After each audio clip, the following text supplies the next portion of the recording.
Hey guys, welcome to video 19. Is it 19? Who knew it would take this long to get this bike together, but there she is. A lot of people are used to seeing it like this, but I got the Charity's frame guards on. They are for an L, they're for an R, not an L. So on mine especially, I had to trim this around the tank bracket, and you have to take this off because there's this bracket here, which is normally for the kickstand switch, or a lot of people use it for rear pegs and such, but it's just not sitting exactly the way I'd like. So I'm going to put an extra zip tie around it. On these, if you get them for the L, you're also going to have to trim right here because it wraps right around the frame, and the R doesn't have this bracket. So this is now all bolted on and together. It's actually dry now, which is a vast improvement over what we had before. You can probably see, I'm not sure, I'll pick up the camera here in a second, that this is now, the graphics are now in.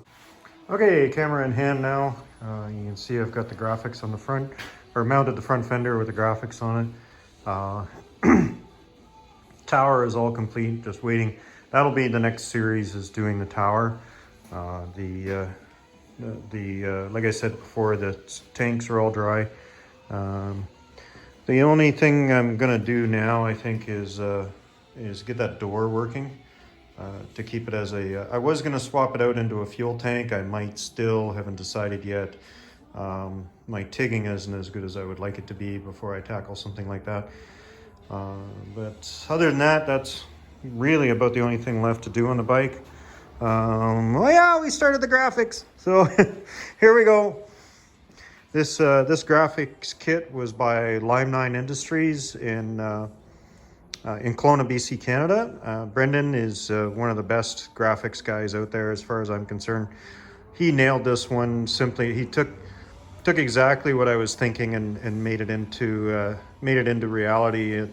He does graphics for a couple of the motocross teams here in Canada, and I said, hey, I kind of like this one, but I wanted to hark back to the older Mugen bikes, and that's what he came up with, and just nailed it. It's a very modern take on what a Mugen bike would look like in my mind. I think he did an amazing job, and the graphics go on so nice. I don't know who supplies his vinyl, but he's chosen some of the best stuff going. Like even a goofball like me who does not do graphics on a regular basis got that on with very, very little issues. That took about, I'd say, about 2 hours to do what I've done so far, and it'll probably take another hour to finish off the other side. We're not doing the rear fender right now because I haven't decided exactly what I'm going to do with that. I'm probably going to make my own rear rack and go that way with it, but I'm not too sure yet. We'll see what we're going to do there. It's all up in the air at the moment. If I don't make a tank out of that toolbox, then I'm going to have to put a rear tank on there somewhere, just to balance the bike's weight out a little bit. I guess that's about it for this moment. I'll come back and we'll go over the bike right front to back on both sides, and just have one final walk around to close off this series. Well, this is a bummer. The weather we got going on right now is just, can't complain too loudly. I do love my country of Canada. So this, by the way, is the front door to our shop. That's my flat track bike, which I think I've shown before. It's another bike I'm working on. That's my personal Harley. Yes, it does have motocross bars on it. So I get to come in here, and there she is. That's the beast. Whew, it's been a long road to get here. Got both sides done, all the graphics are done. I'm not doing the graphic on the rear fender right now because the bag is installed there. I've got a new one coming. That'll take place there. I'm probably gonna run a rack on the back because I need some sort of support system for a rear tank. That will be its own video series. Like I say, this is the end of this video series. The bike is together. You can go out for some testing as soon as the weather gets better. We're supposed to be back up into the pluses next week. Just put the Bridgestone front tire on when I did the decals for the fork guards, or the wrap for the fork guards, if you like.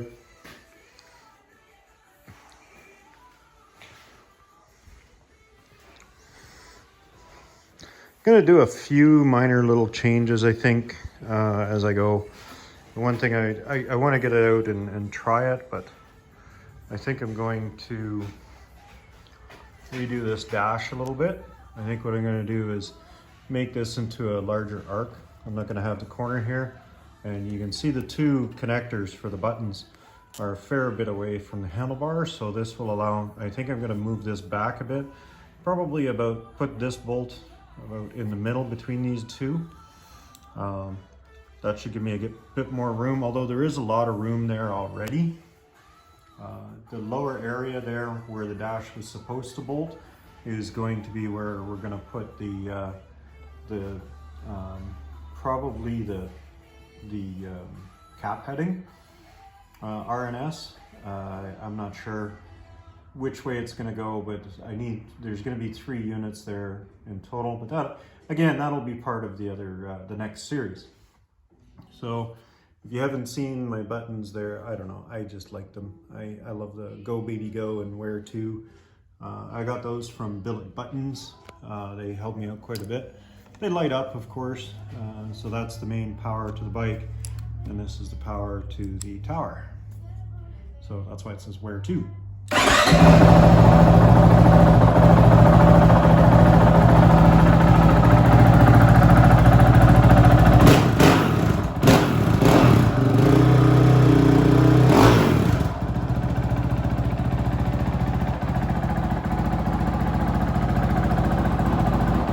Everything is working, no leaks. It's fully road legal. High and low beam. God, I love how bright that is. That's Baja Designs made one sick headlight for this bike.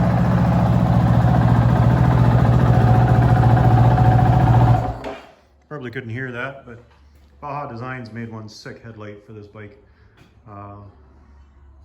So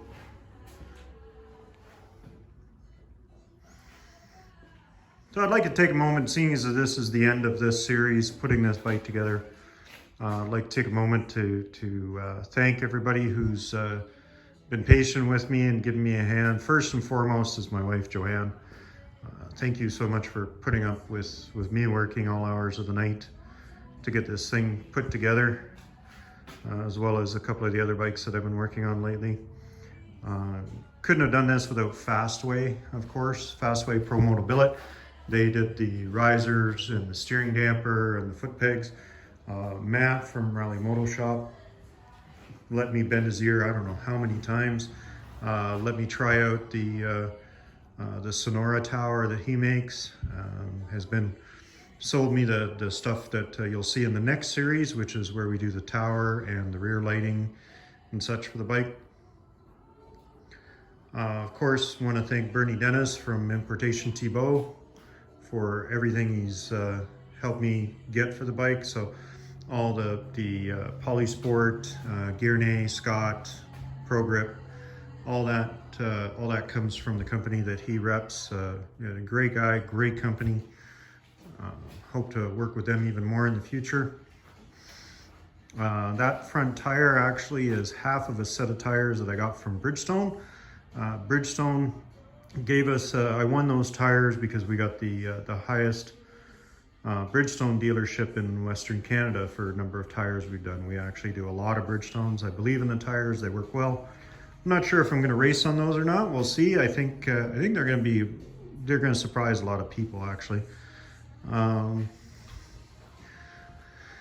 One thing I've got to do, I think I'm going to do a little series on the toolbox that they sent. It's going to take some mods to make that really work properly. But, That's about it for now. I want to thank everybody for watching. Don't forget to like and subscribe so you can see the next stuff that we've got coming up. Finishing off this bike, plus we've got some other projects on the go that might interest you. We're going to start filming those now that this one is going to be going out and getting some miles put on her. I do hope to have a video camera put up on this bike pretty soon, so when we do our test rides and I do some road book riding, I'm going to have a camera on so you can see the kind of roads that we have around here and the southern interior of BC. So that's about it for now. Thanks again for watching. Appreciate all the support I've gotten from everybody from all the Facebook and Instagram groups and everything that are part of this. And if I don't see you before, I hope to see you at Baja.